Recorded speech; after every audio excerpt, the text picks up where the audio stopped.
Taurus Ascendant, Taurus Rising, how are you? This is G. We are going to walk through the rest of your July of 2020 countdown of 5 items, 5 things, imperative to help you to navigate through your waters of this life, the month of July. Now recognize the month of July is a kickoff point. Mars went into Aries in July, and this is a big deal for the next 6 months. Getting the July videos, if you haven't watched that, go watch it, because then it helps you to reflect and look back and to understand how this was that and this was over there, and like, wow, that actually happened. I didn't know this stuff was that accurate. Yeah, it's amazing. It's almost frightening. The events of your life that you need to know about.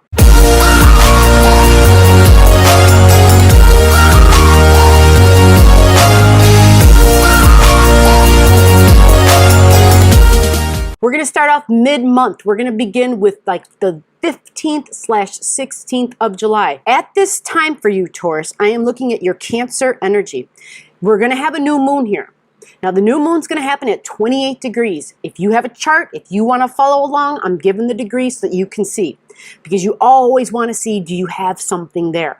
The planets up in the sky are called transits, okay? So if the transiting planets are on top of a natal planet, which is your birth planet, which is where the planets up in the sky were located at the time of your birth, which when they're all put together, that makes up your frequency grid, your personal private frequency grid.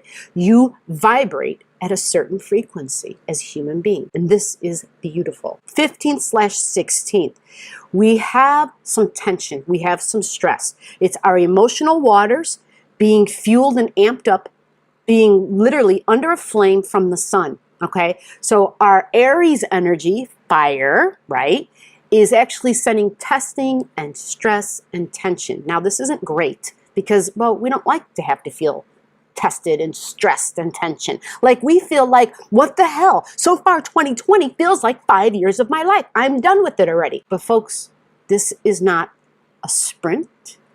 This is a marathon.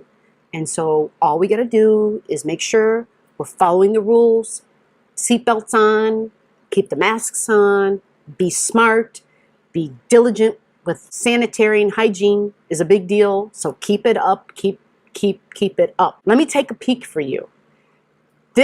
Your Cancer energy is in your 3rd house. So this is an extremely big deal because your 3rd house is how you think. So having the sun there, the sun lights up your emotions, which means you may find yourself experiencing heightened emotions. And so when the sun comes into play, the sun adds fuel. So the sun will add fuel to your emotions. Well, it will add fuel to your emotions, which makes it harder to think. Our emotions cloud our thinking. Emotions are water. They're feelings. It's not that they're bad. It's just that when our emotions get elevated, yes, there's a cat here. When our emotions get elevated, the clarity of thought, she's taking my notes and my Post-its. Come on, no, they want me to feed them, and I will feed them, but the little beasts are like, so what we have is maybe a difficulty in seeing clearly. Maybe, and I don't mean seeing clearly with your physical eyes, but you don't see someone's perspective, someone's point of view. Somebody else has something to say, and it might be more difficult. Now, where will that testing come from? It's going to be a masculine energy, but at the same time, what this is going to create, it's going to create a birthing process. This seems kind of strange, but it's like this feminine Mars energy. It's the planet Eris. Eris testing the emotions in the home, the emotions about family, emotions about feminine energy, emotions about the public, about the people. This is big, right? Because we're seeing a lot of things in our world right now where there's people following rules, there's people not following rules, there's repercussions for the rules not being followed. There's people who think that this is all just not real. So what we want to do is just back off and remember about the Martian energy. It's the ego. But when you know where it's coming from in your life, it helps. And so for you, Taurus, your Aryan energy is located in your 12th house. Now, with Aryan energy in your 12th house, this means you have hidden ego tendencies. That's what it means, yeah. So what happens with Mars going in there and being there, it will ramp them up. Mars will add fuel and energy to them, and this adds fuel and energy to your Eris energy. Your Eris energy is this divine feminine energy, but it's this divine feminine energy that a long, long, long time ago was told, be quiet. A long, long time ago was told, sit down. A long, long time ago, you don't count. A long, long, long, long time ago, Eris was told, you're not getting an invitation to the party. So now, this friction and testing and tension, it creates a voice in Eris. Eris realizes that it's time to step up. Enough is enough. And so there is this Martian energy, but it's the feminine element of the Martian energy. This is Eris who will not back down. This is Eris who is also a warrior. This is Eris who is a rebel. This is Eris who says, I am going to protest. This is Eris who says, you can't tell me no. This is Eris who says, but it's my body. This is my body. What I do with my body is a human right. And so we have this big friction, testing, and tension, but it's supposed to happen because this challenge, these combative forces, when they clash like this, they bring about lasting transformational change that we need. Number 4, we're going to go to the 20th. It's the new moon. This is a great new moon because it's the new moon in Cancer, and the moon rules the sign of Cancer. So knowing what area of your life it's in and what to wish for will help you to literally make it come true. Well, Cancer energy is in your 3rd house.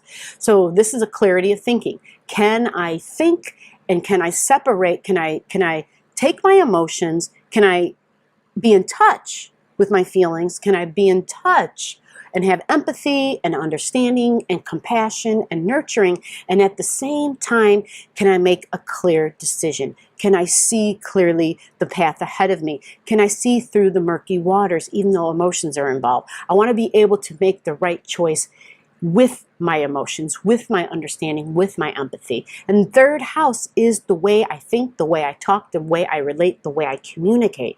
So for Taurus Ascendant, Taurus Rising, there is this, okay, I used to talk this way. I used to feel this way. I used to feel this way about the way I talked. And there's a graduation ceremony coming in this area. That's what this is. This means there's this coming out of, okay, so I'm a little unique, or okay, I might not have all the right words at the right time all the time. So what? I'm human. I've got great empathy skills. I've got great nurturing skills. I feel for others. I feel for others in a way where I literally can feel what they're feeling. Embrace this, Taurus. This is your time to stand up. This is your time to be okay with who you are. This is your time to say enough is enough, because you can feel things. And when you can feel those things, sometimes you need to speak about the things in which you feel. And this is what this is. But at the same time, you're going to graduate, because there's going to be this testing and this stress and this tension from that Martian Aries energy. So it's this, I have to do it in a way where I don't come across where I'm trying to bite someone's head off, right? I have to do it in a way where I'm not trying to stab somebody, or where they don't feel like I'm trying to cut them. I have to do it in a way where my words are bringing healing, not cutting. Number 3 brings us to like the 26th to the 30th, 26th to the 29th of July. Great, this is Taffy and Zoe. You might not be able to see them. They're gorgeous girlies, and they have kept me sane, because prior to COVID, everybody, I personally was on lockdown. I've been on lockdown for 18 months previous the COVID lockdown. I won't go into that here right now, but for health reasons, I was on lockdown. And so those two furry, four-legged girls kept G sane. 26th to the 29th. This is a time where we have our divine feminine energy, our values. It's like angelic wings are going to come in, okay? Now, these angelic wings have to do with the planet Neptune. They have to do with very idealistic ways of thinking. But remember, Neptune can be a bit delusional if it's not checked, right? Understand Don't ignore the thinking, the rationale, and the logic. And this is Venus and Neptune talking. They're literally squaring one another during these days, but Venus and Neptune get along really well. So this to me looks like divine assistance. Everybody likes the sound of that, right? Because it's Venus. And so what does that mean? Oh my God, cha-ching! That's Venus, cha-ching! So Venus is in Gemini. Venus actually had a birthday in this location, which is beautiful, because it's all about how to relate in a way that's beautiful instead of, you know, all the other stuff I was talking about earlier, right? How to be more clear and at the same time be more sympathetic, but being able to be sympathetic and still be clear. So Venus and Neptune together brings in this quality of I want to give assistance. And Venus is all about values, is about financial resources, is about tangible material assets. And Neptune energy is super angelic. It is super divine. It can be delusional, so you just want to be careful during this time as far as in terms of spending money or making plans to spend money. It's a really small window. It's literally the 26th to the 29th.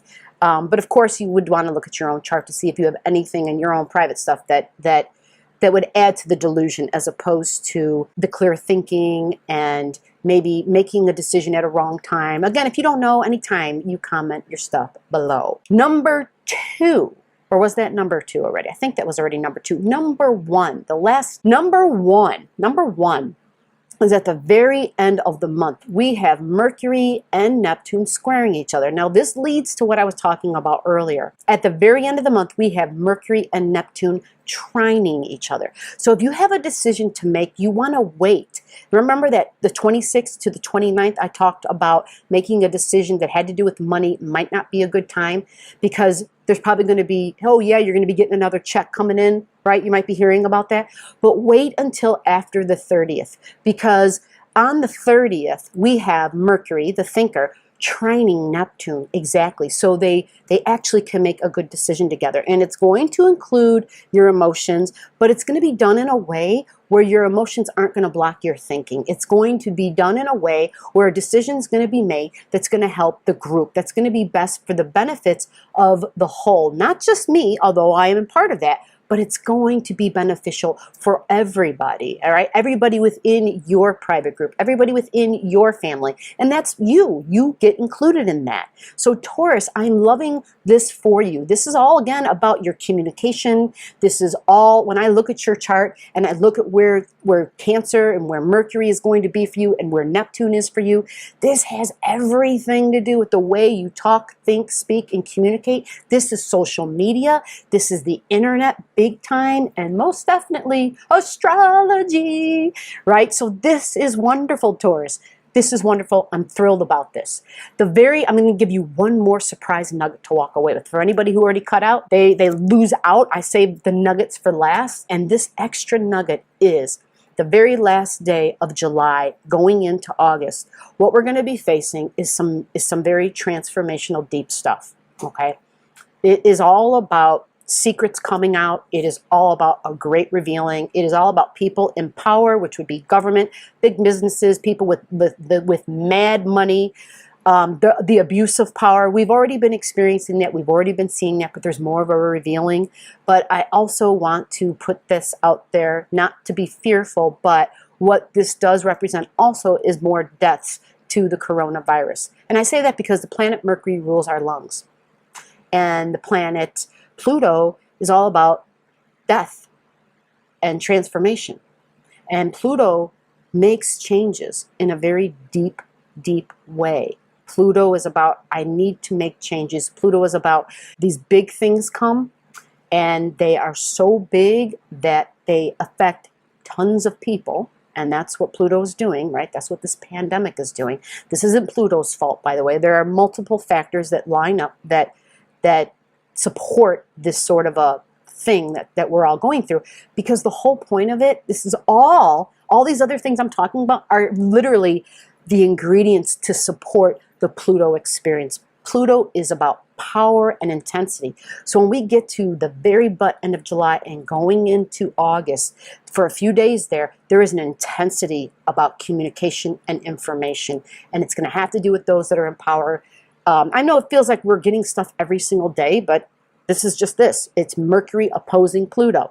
And understanding that it also has to do, you know, that Mercury energy is our lungs, and the Pluto is death and regeneration. And so, yeah, Pluto takes stuff out by the root and throws it out. So when we get a hold of all of these ingredients together, this is hold onto your seatbelts, all right? Make sure they're clicked.